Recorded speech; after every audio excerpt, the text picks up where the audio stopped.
Some movies don't just fade from memory, they disappear like they never existed at all. These 90s thrillers played in theaters, had real marketing budgets, starred well-known actors, and then nothing happened. So while everyone was quoting Hannibal Lecter, these films were collecting dust in the back rows of Blockbuster, waiting to shine. Number 1. Deceived hit theaters in September 1991, with Goldie Hawn trying to prove she could handle serious thrillers. She plays a woman who discovers her entire marriage is built on lies after her husband dies in a suspicious car accident. The movie's problem was not Hawn, it was that audiences did not believe Goldie Hawn could be naive enough to be deceived.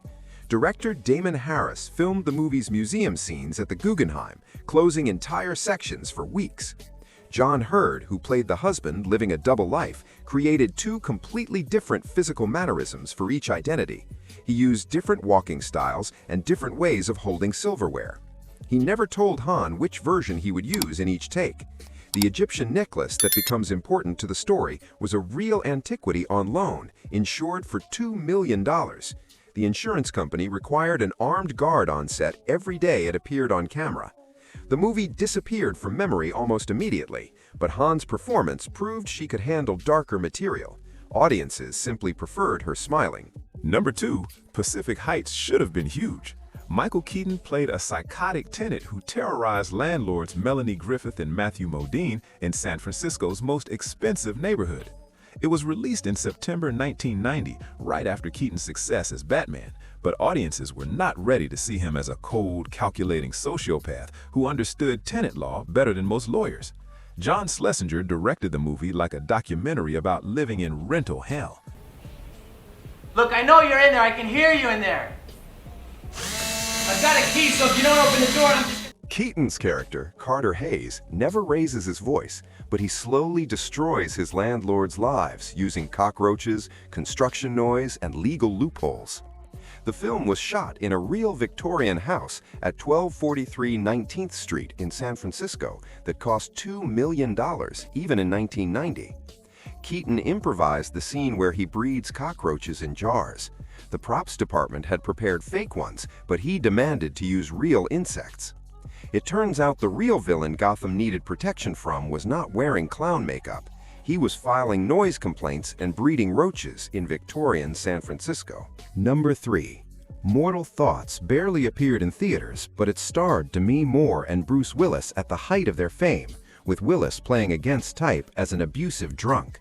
The entire movie is told through flashbacks during Moore's police interrogation, with the camera staying on her face for long, uncomfortable moments as she describes whether she killed her best friend's husband. Director Alan Rudolph filmed the interrogation scenes over 8 straight days, keeping Moore away from the other actors to preserve her character's mental state. Willis, who was married to Moore at the time of filming, was said to be so believable as the abusive husband that crew members avoided him between takes. Harvey Keitel, who played the detective, improvised most of his interrogation methods, using real techniques he had learned while researching earlier roles. Watching a real married couple portray such harsh domestic violence on screen created an uneasy tension that no one talked about. Willis and Moore divorced 2 years later.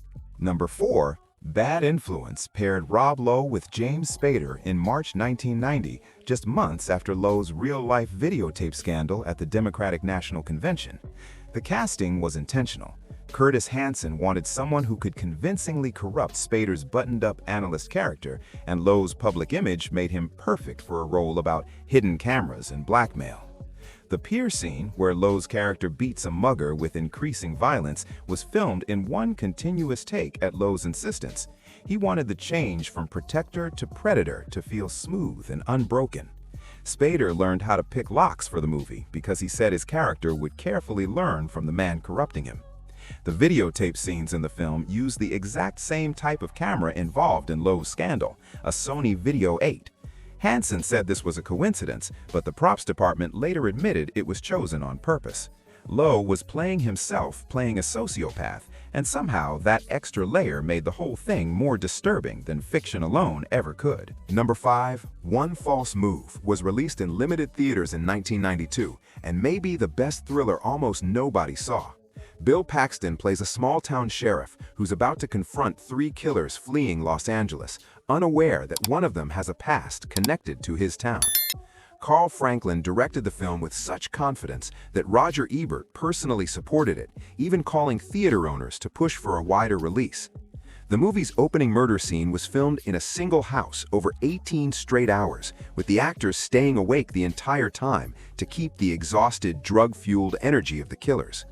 Cinda Williams, who played Fantasia, was cast just 3 days before filming started after the original actress walked off the project.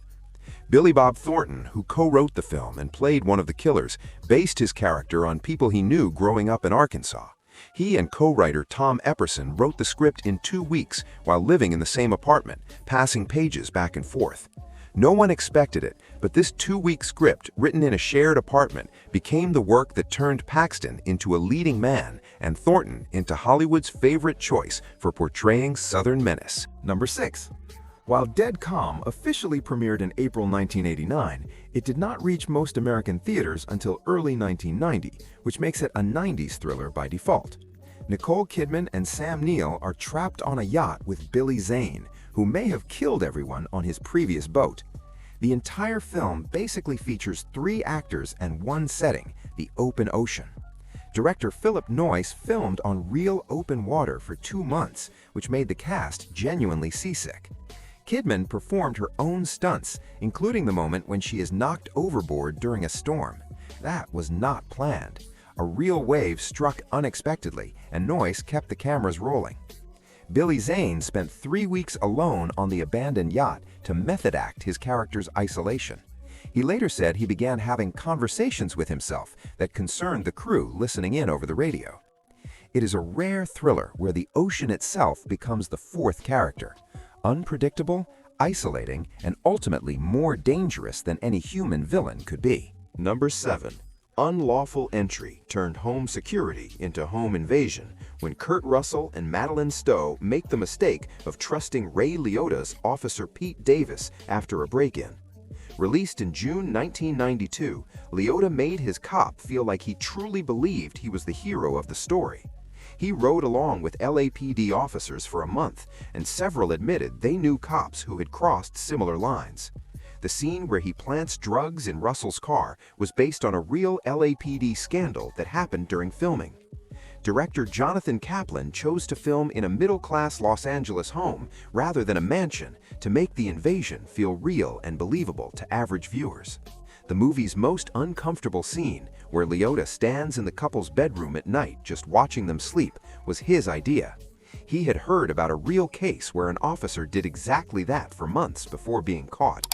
The film tapped into something deep and primal about home invasion, the idea that the person you called for help could become the very threat you were trying to keep out. Number 8. Romeo is Bleeding gave Gary Oldman his most unhinged role as a corrupt cop trapped between the mob and an assassin played by Lena Olin, who turns her sensuality into a weapon that draws blood.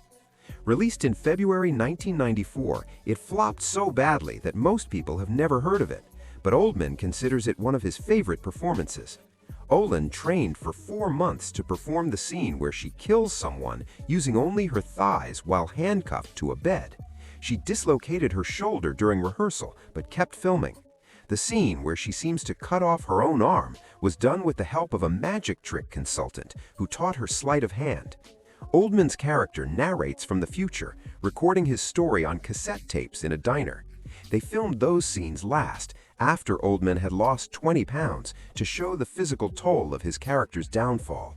Director Peter Medak shot the movie like a 1940s noir, but with 90s-level violence. The result is a film that feels like it came from an alternate universe where film noir never stopped evolving. It just became progressively more unhinged. Number 9. Breakdown saw Kurt Russell return to thriller films in 1997 as a man whose wife disappears after their car breaks down in the desert. What begins as a simple missing person case turns into a conspiracy involving an entire town. Jonathan Mostow directed it like Hitchcock meets the American Southwest. The film's truck stunts were all real, including the scene where Russell hangs from the bottom of a moving semi. No green screen, no visible safety cables. Russell insisted on doing it himself.